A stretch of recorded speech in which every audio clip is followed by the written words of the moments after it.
I heard the gunshot, and my heart stopped. My 8-year-old son, Liam, lay bleeding on the sidewalk, shot in the head by our HOA neighbor, Karen. His only crime was knocking on her door to sell school fundraiser chocolate bars. Before you watch the full story, comment below where you're watching from, and don't forget to subscribe for more powerful stories like this one. The autumn sun was setting over Maple Ridge Estate as Liam stood on the porch of house number 42, his little hand knocking softly against the wooden door.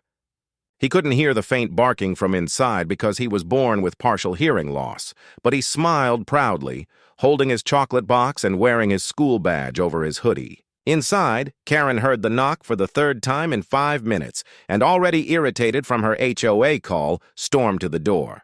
When she opened it, Liam smiled and said, "Hi, ma'am. Would you like to buy some chocolates for our school trip?" But Karen saw his knock as disrespect. "Didn't you hear me yelling? Stop knocking on my door," she snapped. Liam couldn't hear her tone, only saw her lips move, and as he nodded and turned away, Karen's rage exploded. She grabbed her loaded handgun and screamed, "Get off my property!" Liam was stepping off the porch when she fired. The sound shattered the quiet neighborhood. He didn't see her raise the gun, just felt something hot slam into his head as his chocolate bars scattered across the lawn. 3 houses away, I heard the shot, froze, and screamed, "Liam!" I ran and found my son lying in blood, his chocolate box splattered red. "No, baby, stay with me," I begged, pressing my jacket to his wound while neighbors rushed out.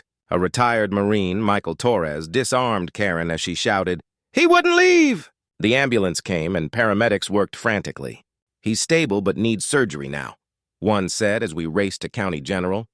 Hours later, the surgeon told us the bullet grazed his skull, and the next 48 hours were critical. Detective Rodriguez told us Karen was in custody, charged with attempted murder.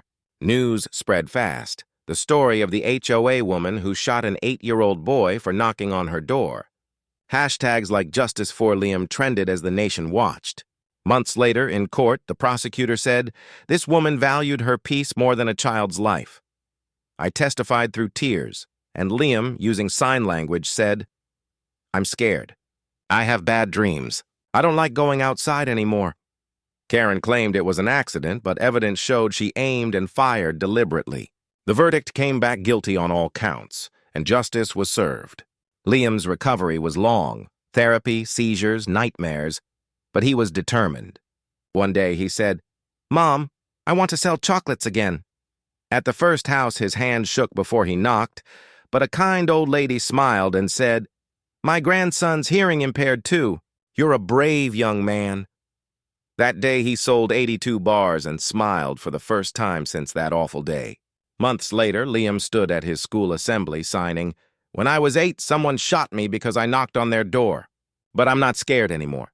We helped pass Liam's law. It says you can't use deadly force unless you're truly threatened. Knocking isn't a threat. Being deaf isn't a threat. Being a kid isn't a threat. The room erupted in applause. Years later, Liam became an advocate for children with disabilities and gun safety reform. "Every time I looked at his scar, I didn't see pain anymore. I saw proof of survival." Karen's hatred didn't break him. It made him unshakable. She tried to silence him, but instead she gave him a louder voice. "She shot my 8-year-old son just for knocking on her door, but he lived to change the law." Comment below, where are you watching this story from?